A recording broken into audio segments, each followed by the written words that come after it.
Right, so welcome to the very first edition of the what we're going to call it, the Charlie Cook and Mike Bing Bong Bingy. We need a name. We need a name. It's a shit name. Is this the jingle? Do the jingle. Hello. You say hello. Hello. All right, we're going to work on the jingle, but we'll superimpose that afterwards. Right, so first of all, yes, let's just introduce ourselves. So I'm Mike Bingham, and this is Charlie Cook. Hello. And we've never done a podcast before, so we thought we'd do a podcast. And so in order to prepare for our podcast, we thought we'd look at two things. One, what we wanted to chat about, and two, what are the radio kind of... what are they missing? What are the podcasts missing? And we realise that they're missing food and drink. What are the radio conventions though as well? I'm quite interested by how radio is normally presented and why they don't do certain things. So, for example, why they don't eat on the radio. So we're going to eat on the radio, and why. I think we know why they don't eat though, Mike. Why? Because you can't really talk with your mouth full. A, it's bad manners. B, you're not very clear. It's not very good elocution when your mouth's full of pizza. Well, I don't like elocution. I've always been a mumbler, so I don't care. Me too. Great, we're doing a podcast then together. All right, so today we're eating pizza and salad. We've got olives and peppers on the pizza, and we've got salad with tomatoes and lettuce and Caesar salad. Have you got any ketchup? Yeah. Okay. There's going to be interruptions because we're in a house. We're not in a radio studio. So at some points, Charlie or me might go to the toilet. At some points, we might just go and get some ketchup for our pizza. Crusts. For the crusts. Specifically for the crusts. Okay. Right. So there may be some conventions that we break for this radio podcast, but stick with us. That's the fun of it. Right. So to prepare for this, what we thought would be really good is to jot down a list of stuff that we can chat about. We've not prepared any of the chatting, so anything could happen. We've just got topics because we want to do it fresh, first hand, and see what comes out. And it might work, it might not, but it's not going to be prepared and it's not going to be read out. First on our list, go on, is Adam Tompkinson, who is going to go on. Who is going to Copenhagen to watch the Eurovision next month, and we think he's a very lucky man. Yeah, so we got chatting about Eurovision. It's a big annual event, and it's coming up in a month's time. I can't see it. I can't go to it because I've got to do something. But Charlie's thinking of going. How much is it? It's between £30 and £150. Between 30, it's sold out then. £30 and £150.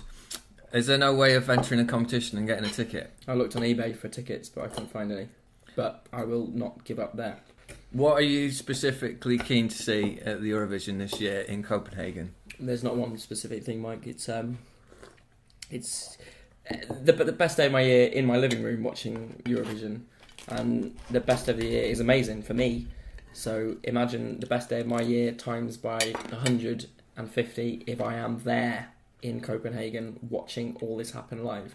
Although I have a sneaking feeling it might ruin the mystique and the pomp and ceremony around it, because it may add to it. It may add to it, but it may take it away. Add to it. It might be all like clap now, applause now, cheer, wave your flags on cue, and I don't like that. Yeah, but there's definitely potential for seeing what actually goes on behind the scenes and seeing all the things that go wrong that they have to edit out quickly. And maybe touching some famous people.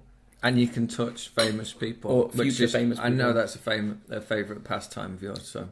Not yet, but it will be. The music's better than anything else you're likely to hear this year as well.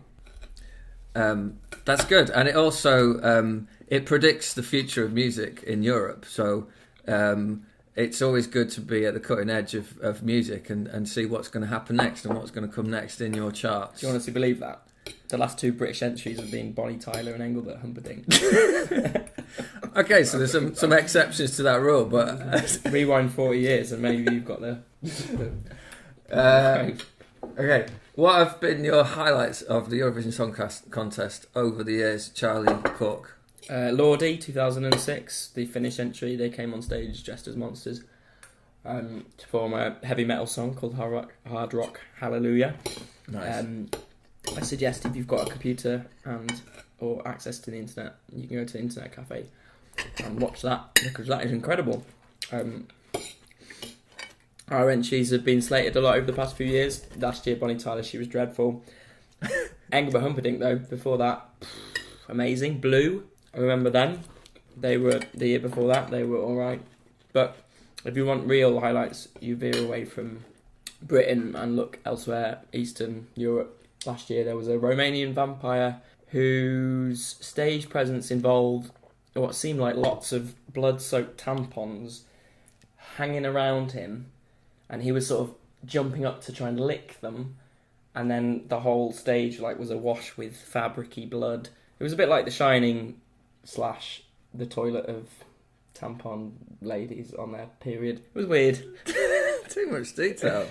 Especially when we're eating tomato ketchup. But that's definitely that's the future of music and music videos. I mean, that's influenced so many artists this year. Probably Miley Cyrus. I've never seen any, but probably that. Probably almost definitely had a massive influence this year. What's your highlight, Mike? Your Eurovision highlight? You're getting salad dressing on my computer. We do have a research centre here in the form of a laptop. So when things come up and we don't know the answers, and we're not expecting to know all the answers. In fact, we're going to go the whole way and say that we don't know anything. And at some point, when we get the technology right, we'll get people to phone in and tell us. Oh, there's a good picture of Lordi. But they can tell us stuff so that we can learn from this radio experience, rather than just preaching from our high horse, saying how great we are and how knowledgeable we are. Which we are. How a lot of DJs do. Right, anyway, what we were on about? What was my highlight? Your Eurovision highlight. That French guy, Tellier. What was his name? Sebastian Tellier. Sebastian Tellier. That was amazing. It was amazing. So he just. When was that? 2 years ago. About 2009, I think. 2009. Oh, show me age. And he just came on French entry and didn't get hardly any votes at all. But he just absolutely smashed it. It was really, really, really fun and very tongue in cheek. And was it serious? I thought it was serious. It must have been serious from that look from Charlie. I think that over the last 10 years, the French have been responsible for some of the best Eurovision songs ever. They tend to try and they tend to either completely throw it so that they don't ever want, because they clearly don't want to host the event, or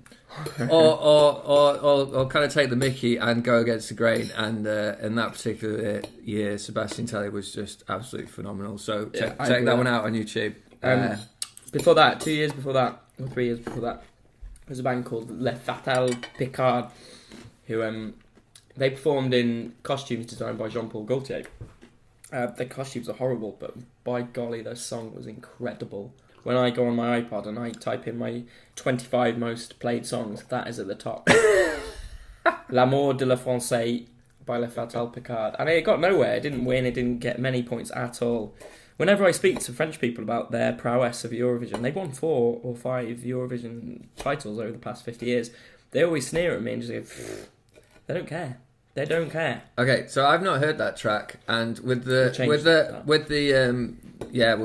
So with the using our amazing skills at technology, we will cut in that track so that you can hear it as part of this podcast. So what's it called again? Le Fatal Picard, or something like that. Okay, so here is La Fatale Picard with L'amour de la Française. Check it. Or de Français. Check it.